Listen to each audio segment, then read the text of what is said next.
चुका है एक नए वीडियो का और आप लोगों का एक नए वीडियो में स्वागत है। दोस्तों हमेशा की तरह मैं आप लोगों को कुछ नया सिखाते बताते और वीडियो के माध्यम से दिखाते रहता हूं।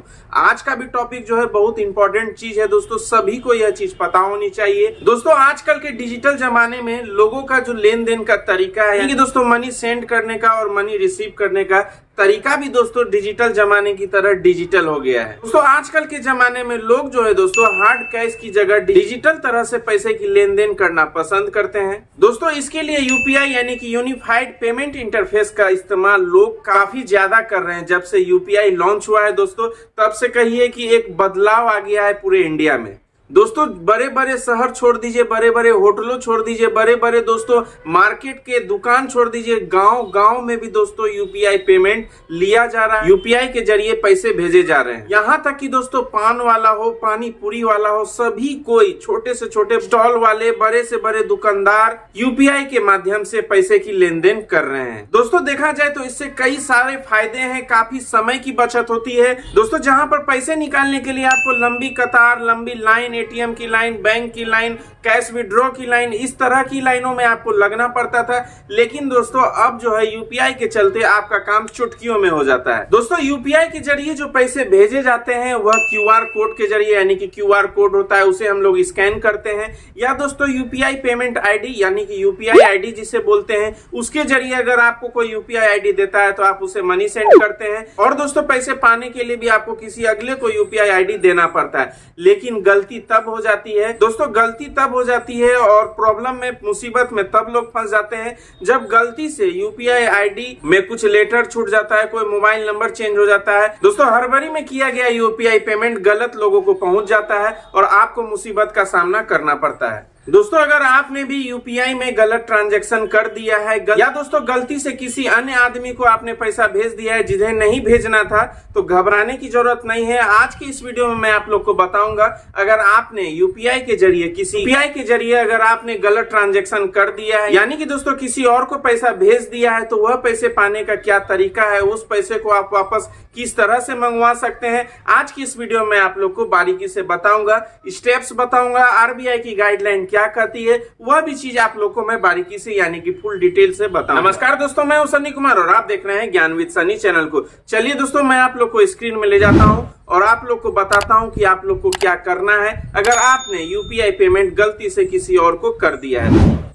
दोस्तों आरबीआई कहता है ऐसी स्थिति में जब आप गलती से किसी गलत अकाउंट में डिजिटली ट्रांजैक्शन कर देते हैं, तो ऐसे में आपको सबसे पहले उस पेमेंट सर्विस प्रोवाइडर के पास एक शिकायत रजिस्टर करवानी चाहिए, जिसके माध्यम से आपने ये ट्रांजैक्शन किया है। लाइक आपने फोन पे यूज किया होगा, पेटीएम, गूगल पे, तो आप दोस्तों उस यूपीआई पेमेंट एप्स के सर्विस प्रोवाइडर से कांटेक्ट कर सकते हैं। दोस्तों दूसरा तरीका है, जब भी आप किसी पेमेंट सर्विस का इस्तेमाल करते हैं तो उस सर्विस प्रोवाइडर का एक कस्टमर केयर नंबर और दोस्तों साथ ही कस्टमर केयर का ईमेल आईडी भी दिया गया रहता है।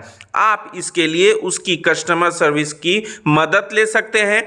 पेटीएम हो, गूगल पे हो, फोन पे हो, फ्री रिचार्ज हो, इस तरह के अमेजॉन पे हो, तो आदि सभी ऐप्स का कस्टमर सर्विस पोर्टल होता है। इस पर जाकर आप दोस्तों हेल्प ले सकते हैं। दोस्तों तीसरा जो तरीका है, अगर पेमेंट सर्विस ऐप यानी कि यूपीआई पेमेंट्स ऐप से मदद मांगने के बाद भी आपकी समस्या का यानी कि प्रॉब्लम का सॉल्यूशन नहीं हो रहा है, तो आप आरबीआई लोकपाल के पास इसके बारे में कांटेक्ट कर सकते हैं। दोस्तों आरबीआई यानी कि रिजर्व बैंक ऑफ इंडिया के अनुसार लोकपाल को खास तौर पे कस्टमर की इसी तरह की समस्याओं यानी कि इस तरह के जो प्रॉब्लम, उसी के लिए अपॉइंट किया गया होता है। दोस्तों चौथा जो तरीका है, अगर आपका पेमेंट सर्विस प्रोवाइडर यानी कि आप जो यूपीआई पेमेंट्स ऐप यूज कर रहे हैं, अगर वह आरबीआई के गाइडलाइन का पालन नहीं कर रहा है, तो उसके खिलाफ आप कंप्लेन भी दर्ज करा सकते हैं। यानी कि अगर यूपीआई, भारत क्यूआर कोड और दूसरे माध्यमों से ट्रांजैक्शन किया जाता है और बेनिफिशियरी अकाउंट के लिए वह फेल हो जाता है, तो दोस्तों पेमेंट सर्विस प्रोवाइडर को वह एक समय सीमा यानी कि टाइम पीरियड होता है, उसके भीतर सेंडर के पास वापस क्रेडिट करना होता है। अगर दोस्तों आपका पेमेंट सर्विस प्रोवाइडर ऐप ऐसा नहीं करता है, तो उसके खिलाफ शिकायत दर्ज कराई जा सकती है। दोस्तों पांचवा जो पॉइंट है यह बेहद जरूरी पॉइंट है। उसके पहले आपको इन सभी चीज के करने से पहले आपको सबसे पहले एक लिखित एप्लीकेशन यानी कि रिटर्न एप्लीकेशन अपने ब्रांच के ब्रांच मैनेजर को सूचित करना चाहिए। इस एप्लीकेशन में सारी चीज आपको डिटेल से लिखना चाहिए, ट्रांजैक्शन डेट, ट्रांजैक्शन आईडी, सारी चीज लिख के सब्जेक्ट मतलब विषय, कितना अमाउंट कटा, किसके अकाउंट में चला गया, किस माध्यम से आपने गलत ट्रांजैक्शन कर लिया, सारी चीज उस एप्लीकेशन में आपको लिखित अपने ब्रांच में जाके सबमिट करनी चाहिए। इन सभी प्रोसेस को करने से 100% है दोस्तों आपके पैसे जो चले गए हैं गलत अकाउंट में वह वापस आपको मिल जाते हैं।